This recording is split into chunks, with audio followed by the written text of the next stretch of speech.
Bismillahirrahmanirrahim. Walamma balagha ashuddahu atainahu hukman wa ilma wa kadzalika najzil muhsinin.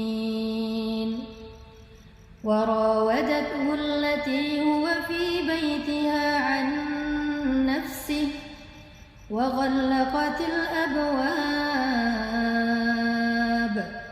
وقالت هيت لك قال معاذ الله إنه ربي أحسن مثواي إنه لا يفلح الظالمون ولقد همت به وهم بها لولا أن رأى برهان ربه كذلك لنصرف عنه السوء والفحشاء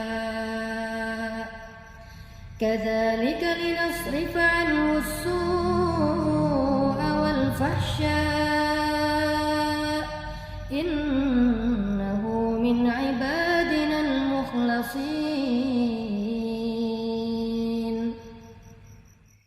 Dan ketika dia telah cukup dewasa, kami berikan kepadanya kekuasaan dan ilmu.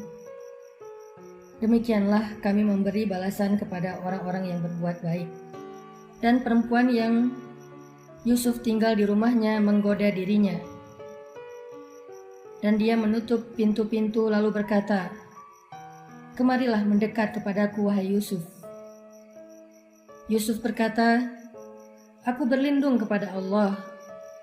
Sungguh tuanku telah memperlakukan aku dengan perlakuan yang baik. Sesungguhnya orang-orang yang zalim itu tidak akan beruntung." Dan sungguh perempuan itu memiliki hasrat kepada Yusuf, dan Yusuf pun memiliki hasrat kepada perempuan itu. Sekiranya dia tidak melihat sebuah petunjuk dari Tuhannya. Demikianlah kami palingkan darinya keburukan dan kekejian. Sungguh Yusuf termasuk hamba-hamba kami yang diselamatkan. Shadaqallahul azim. Tadi kita membaca adegan ketika Nabi Yusuf sedang berusia ABG. Usia remaja. Usia antara 15 sampai 30 tahun. Kalau dalam bahasa Islam itu atau dalam bahasa Al-Quran disebut dengan balagha asyuddah. Balagha asyuddah itu usia yang sudah produktif. Usia yang sudah bisa melakukan hal-hal yang dilakukan secara orang dewasa. Nah, Allah menggambarkan sebuah drama yang luar biasa yang terjadi kepada Nabi Yusuf ketika beliau berada di usia segitu. Dan itu kurang lebih ujian yang kita alami dalam kehidupan kita. Anak muda atau remaja. Ujian apa? Ujian perasaan. Karena ujian itu ada 3. Ada ujian fisik, ada ujian harta, ada ujian perasaan. Kata Allah, "Am hasibatum an tadkhulul jannah?" Semua kita akan diuji oleh Allah. Cuman ujiannya beda-beda. Ada yang diuji dengan fisiknya, mungkin cacat, mungkin kekurangan apa, mungkin kelelahan, mungkin sakit apa, itu ujian fisik. Ada yang diuji dengan hartanya, keluarganya, jabatannya, amanahnya, pekerjaannya. Diuji dengan pekerjaan, dengan karir. Ada juga yang diuji dengan perasaan. Atau kadang-kadang kita ngalamin 3-tiganya sekaligus. Lalu ketika ujian itu terasa berat, mereka bertanya, "Mata nasrullah?" Kapan datangnya pertolongan Allah? Kata Allah, "Ala inna nasrullahi qarib." Pertolongan Allah itu sudah dekat. Artinya, semakin berat ujian, berarti semakin dekat dengan pertolongan. Kalau ujiannya masih ketahan, berarti pertolongannya masih berjarak. Makin berat, makin dekat. Kalau udah gak ketahan lagi, berarti sebentar lagi akan datang pertolongan Allah Subhanahu wa Ta'ala. Nah, kali ini kita membahas kisah Nabi Yusuf alaihissalam yang diuji dengan ujian perasaan. Perasaan apa? Perasaan hasrat kepada lawan jenis. Siapa yang beliau hasrat kepadanya? Istri Al-Aziz. Seorang perempuan yang cantik, seorang perempuan yang menarik, seorang perempuan yang kaya raya. Bisa dibilang dia itu adalah simbol perempuan cantiknya Mesir. Jadi simbol perempuan cantik di Mesir itu bukan Cleopatra, tapi yang paling cantik di Mesir itu adalah istri Al-Aziz. Saya nggak mau menyebutkan namanya karena memang namanya ini masih debatable di antara para ulama. Memang banyak yang bilang namanya Zulaikha, tapi Allahu a'lam. Yang jelas di dalam Al-Quran disebut sebagai istri Al-Aziz. Al-Aziz itu siapa? Seorang pejabat di Mesir yang terkenal. Ternyata Nabi Yusuf diam-diam punya perasaan, punya hasrat kepada seorang perempuan yang sebelumnya Nabi Yusuf nggak punya hasrat. Ini jangan suudzon dulu sama Nabi Yusufnya ya, karena beliau seorang nabi, beliau seorang pemuda yang normal, pemuda yang baik, pemuda yang soleh. Kenapa tiba-tiba punya hasrat? Padahal sebelumnya Nabi Yusuf nggak ada hasrat dan nggak ada kepikiran macam-macam. Nabi Yusuf tahu itu istri orang, istri seorang laki-laki yang baik kepada beliau. Jadi nggak ada perasaan apapun. Nabi Yusuf tiba-tiba punya hasrat gara-gara perempuan itu menggoda Nabi Yusuf. Coba bayangin teman-teman, orang sekeren Nabi Yusuf, sesoleh Nabi Yusuf, seideal Nabi Yusuf, seterpilih Nabi Yusuf, sehanif, selurus pikirannya Nabi Yusuf, ternyata ketika digoda oleh seorang perempuan, muncul juga perasaan itu di luar kendali beliau. Tapi hasratnya bukan hasrat macam-macam ya, sekedar hasrat bahwa ada rasa bahwa oh perempuan ini menarik, oh perempuan ini cantik. Cuman segitu aja, bukan hasrat yang berlebihan, enggak. Karena para nabi itu terpelihara dari dosa-dosa besar. Tapi perasaannya ada. Gara-gara apa? Gara-gara digodain sama perempuan tersebut. Mana ayatnya? Ayatnya di ayat 23. Warawadathu allati huwa fi baitiha. Rawadat. Kata para ulama tafsir, arti rawadat, perempuan itu menggoda Nabi Yusuf dengan apa? Penampilannya, dengan sikapnya, dengan kata-katanya. Itu namanya rawadat. Dengan penampilan berarti perempuan itu berdandan untuk Nabi Yusuf. Jangankan kita, laki-laki yang lemah, laki-laki yang biasa aja, Nabi Yusuf juga ketika digituin, akhirnya Nabi Yusuf wahamma biha, ada rasa kepada perempuan tersebut. Ini bukan kata saya, tetapi kata Al-Quran di ayat 24. Walaqad hammat bihi wahamma biha. Perempuan itu berhasrat kepada Yusuf, Yusuf pun berhasrat kepada perempuan itu. Wahamma biha. Tapi bukan salah Nabi Yusuf, karena perempuan ini menggoda Nabi Yusuf dengan kalimat warawadathu, menggoda dengan penampilan. Dandan, udah dandan yang menarik, pakai pakaian yang membuat Nabi Yusuf jadi terganggu. Pakaian apa yang dipakai oleh perempuan ini? Saya nggak perlu memperjelas, yang jelas dia memakai pakaian membuat laki-laki yang memandangnya jadi terganggu hatinya. Bayang ya? Jadi dalam hal ini perempuan tersebut, istri Al-Aziz, menggoda Nabi Yusuf dengan penampilannya. Kemudian yang kedua, menggoda dengan ucapannya. Kayak gimana ucapannya? Dia memanggil Nabi Yusuf alaihissalam dengan nada suara yang menggoda. Apa katanya di sini? Hai talak, hai talak. Kalimat hai talak itu kalimat menggoda. Hai cowok ganteng kalau bahasa sekarang. Hai talak itu juga bisa berarti wow keren banget sih, hai talak.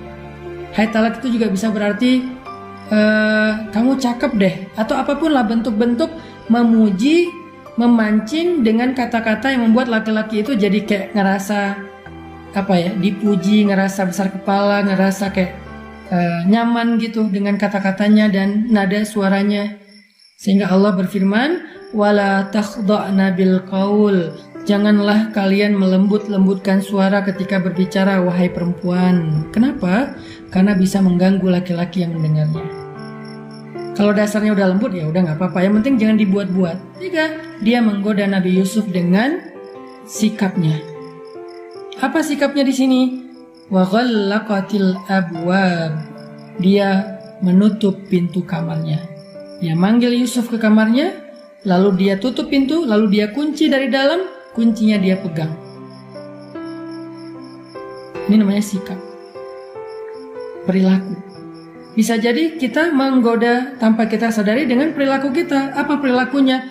Tingkah laku kita, cara jalan kita, cara senyum kita. Jangan berlebihan memberikan emotikon senyum. Apalagi kalau lawan jenis, jangan kirim emotikon senyum. Kalau mau ngirim emotikon, gini aja udah cukup. Apalagi sampai foto, mungkin fotonya dengan acting yang berlebihan, misalnya ini atau little love atau big love atau apalah, jangan. Kenapa? Tadi tujuannya adalah menghindari fitnah. Kita pengen menghindari fitnah. Jadi 3 cara perempuan itu menggoda Nabi Yusuf. Itu pun Nabi Yusuf masih mengatakan, ma'adzallah, aku berlindung kepada Allah. Itu pun Nabi Yusuf masih mengatakan, ma'adzallah, aku berlindung kepada Allah. Sampai kemudian dia menarik Nabi Yusuf ke arahnya. Dia memegang Nabi Yusuf supaya lebih dekat kepada dia. Dan dalam kondisi seperti itu, kata Allah di ayat 24, walaqad hammat bihi wa hamma biha. Perempuan itu ada perasaan kepada Nabi Yusuf, hasrat untuk berbuat dosa. Dan Nabi Yusuf juga punya hasrat kepada perempuan itu. Bukan karena Nabi Yusuf laki-laki yang tercela, bukan. Karena perempuan itu menggoda dengan cara yang luar biasa. Dan memang perempuan itu cantik, menarik, dengan penampilannya yang luar biasa. Akhirnya Nabi Yusuf pun hamma biha, punya perasaan, punya hasrat punya keinginan kepada perempuan tersebut. Ini ayatnya. Sehingga dalam kondisi kayak gitu, Allah Subhanahu wa ta'ala menyelamatkan Nabi Yusuf dengan apa? Laula an ra'a burhana rabbih, Allah tunjukkan burhan. Apa itu burhan? Para ulama menyampaikan banyak definisi dari burhan. Ada yang mengatakan burhan itu adalah semacam tiba-tiba muncul wajah Nabi Yakub alaihissalam di depan mata Yusuf. Jadi ketika Nabi Yusuf mulai tertarik kepada perempuan itu, hampir melemah karena digoda terus-terusan di dalam kamar itu oleh perempuan tersebut, sehingga Nabi Yusuf merasa udah melemah sedikit, udah mulai ada rasa ingin. Maka Allah tampakkanlah wajah Nabi Yakub alaihissalam, ayahnya Yusuf. Tiba-tiba Nabi Yusuf melihat wajah Nabi Yakub dengan ekspresi sedih. Wajah Nabi Yakub dengan ekspresi kecewa.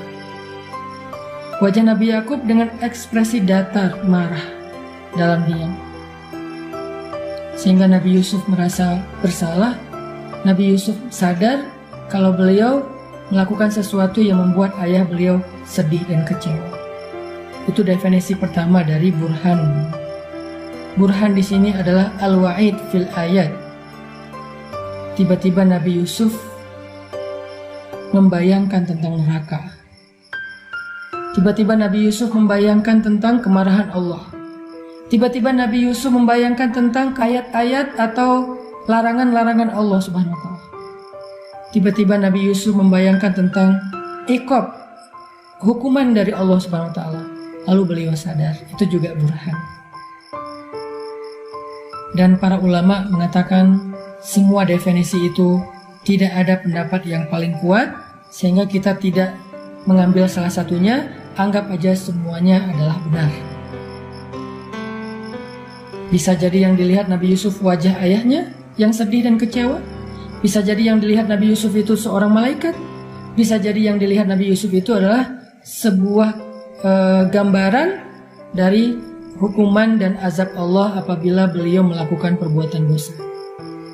Intinya itu adalah petunjuk dari Allah. Inilah yang membuat Nabi Yusuf selamat dari ujian perasaan dalam tema fikih perasaan. Apa pelajarannya buat kita? 1. Kalau kita pengen mengatur, pengen menjaga, pengen mengarahkan perasaan kita agar dia tidak salah, agar dia tidak melenceng, ingatlah orang yang kita cintai. Ketika seorang istri pengen menjaga perasaannya, ingatlah suaminya dimanapun dia berada. Jangan ingat orang lain, jangan lupain pasangan kita. Suami kalau pengen menjaga perasaannya supaya nggak selingkuh, ingatlah istrinya di rumah. Apa yang diingat? Kebaikannya. Ingat kebaikan istri, kesetiaan istri, maka itu bisa jadi burhan, penolong kita. Itu bisa menjadi petunjuk kemana harusnya kita mengarahkan perasaan kita. Karena Nabi Yusuf alaihissalam belum punya pasangan, maka yang beliau ingat adalah orang yang paling beliau cintai, ayahnya. Sehingga perasaan cinta kepada ayahnya inilah menuntun perasaan beliau harus seperti apa. Gak mau ngecewain ayah. Bayangin wajah orang yang paling kita cintai. Itu yang pertama. Yang kedua,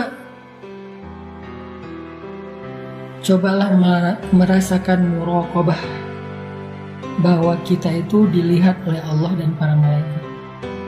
Yang kedua, itulah yang dirasakan oleh Nabi Yusuf, muraqabah. Dipandang oleh Allah, dibersamai oleh Allah, dan ditemani oleh malaikat. Sehingga Nabi Yusuf merasa malu, sadar, dan terhindar dari dosa. Yang ketiga, bekali diri kita dengan sebanyak mungkin ayat, hadis, nasihat tentang akibat-akibat dosa. Sehingga ketika kita mau melakukan sebuah dosa, apa yang tadi kita udah tahu tentang dampaknya, tentang ancamannya, tentang hukumannya, tiba-tiba terlintas di kepala kita, dan itu akan menuntun kita untuk menghindari dosa tersebut. Mau makan riba, kita ingat dosa-dosa riba sebesar apa. Mau berzina, kita ingat dosa zina itu seberat apa. Sehingga ini menjadi burhan, menolong kita, menjaga kita, melindungi kita, perisai kita untuk terhindar dari dosa-dosa karena ujian perasaan.